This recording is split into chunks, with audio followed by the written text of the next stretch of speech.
Any guesses where I am? Perhaps a little local wildlife will help to jog your memory. That's right, I'm in Essos, home of the Dothraki, just across the narrow sea from Westeros and the Seven Kingdoms that everybody in Game of Thrones seems to want to rule.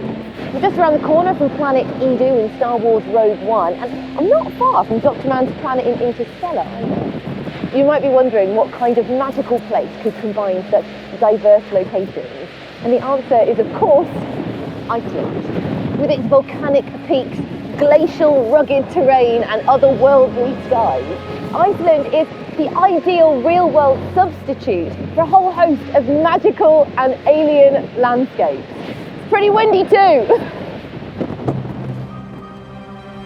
However, perhaps its versatility as a film set is more down to what this country lacks rather than what it has. If you look around me now, what can you see? We've got rocks and grasses. I'm stood on a lava field. There's a glacier in the distance. But what you can't see are trees. Right now, a little over 1% of Iceland is covered in trees. Now, compare this with 13% in the UK, 33% in the United States, and even Australia, which is extremely hot and dusty, has 16%. So this is a staggeringly low figure.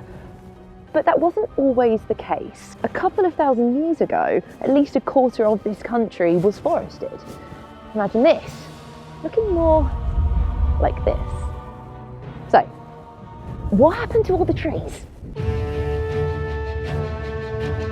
It all started here, or pretty near here at least, towards the end of the 9th century. Sailing west from their native Scandinavian lands, Vikings discovered the wooded island of Iceland and decided to settle here. The first settlement became Reykjavik, the modern-day capital, and Viking immigrants continued to pour in over the succeeding decades. But a bigger population needs lots of resources, and before long, trees were being chopped down to make way for agricultural land, for timber to make homes and ships, and for charcoal to heat homes through the harsh Arctic winters. Little by little, the birch forests gave way to the otherworldly treeless landscapes that define Iceland today. In a way, the Vikings were Hollywood's first set designers, 1,000 years before Hollywood even existed.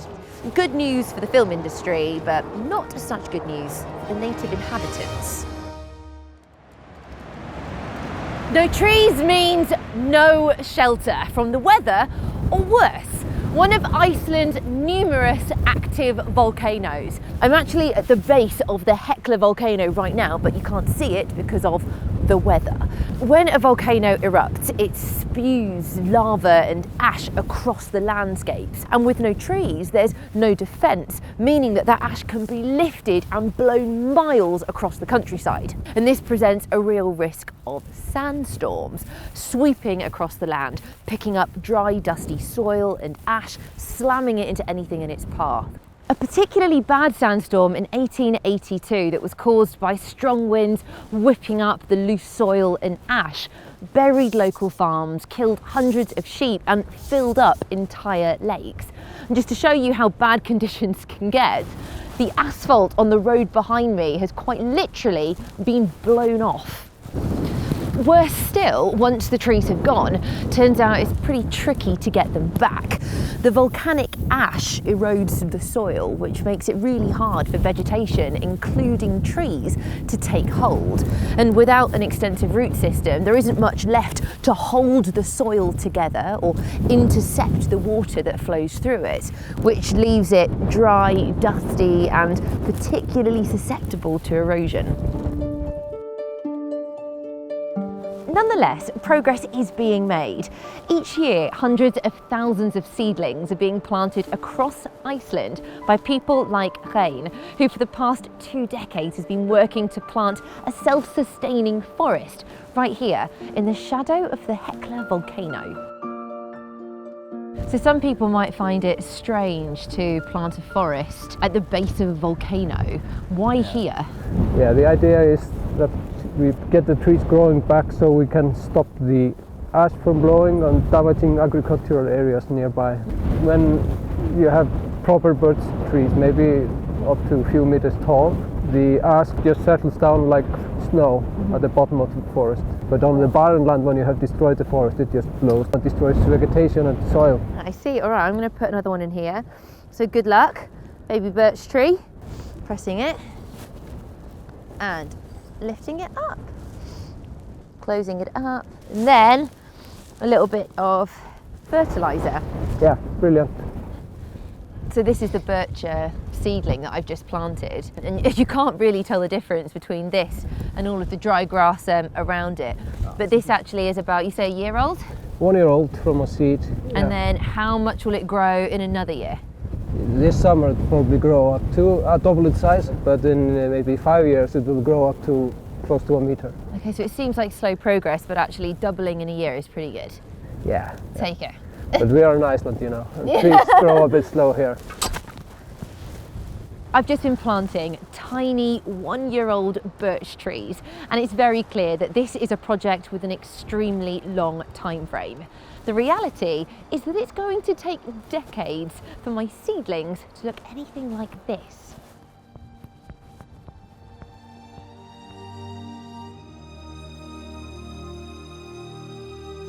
It feels almost eerily quiet in comparison to being up there. Yeah, it's totally different ecosystem now. So what's the aim for you? How much of a percentage of Iceland's land do you think should return to this kind of coverage? Well, I would like to have at least 5% of Iceland some kind of forest. That would be brilliant. We've spoken a lot about how spaces like this and these forests are benefiting us and humans, but is this having an impact on wildlife, animals? Of course, we have some new bird species, so when we have these exotic forests, they can survive the first winter and they begin to lay eggs. You have less erosion coming into the rivers, which is good for the fish and the life in the water. But I guess a lot of what brings tourists to Iceland is its barren landscapes. It's what appeals to Hollywood. So do you think people are reluctant to get rid of that?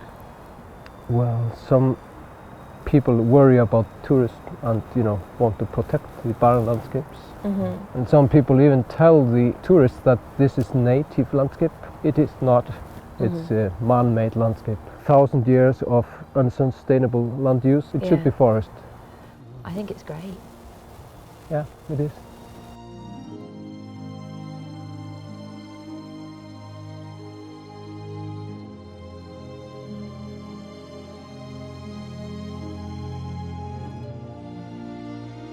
So this goes to show that Chaim's efforts are really paying off, and all is not lost for Iceland's forest.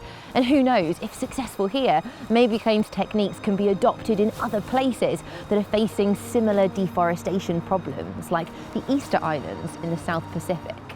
Meanwhile, I'm sure that Hollywood can dream up some kind of forested alien planet to add to Iceland's film set repertoire, maybe with a couple of mythical creatures or two. Meanwhile, if visiting the natural world's greatest film set sounds like your cup of tea, then make sure you check out this video, because we are looking to expand our digital family with a presenter. So do check out our BBC Earth Presenter Search 2018 if you want to get involved. And also click here to see some more of our incredible videos from Iceland. Subscribe, click that bell to be notified every time we upload a new video, and I'll see you soon. Bye. Now, where did my dragon go?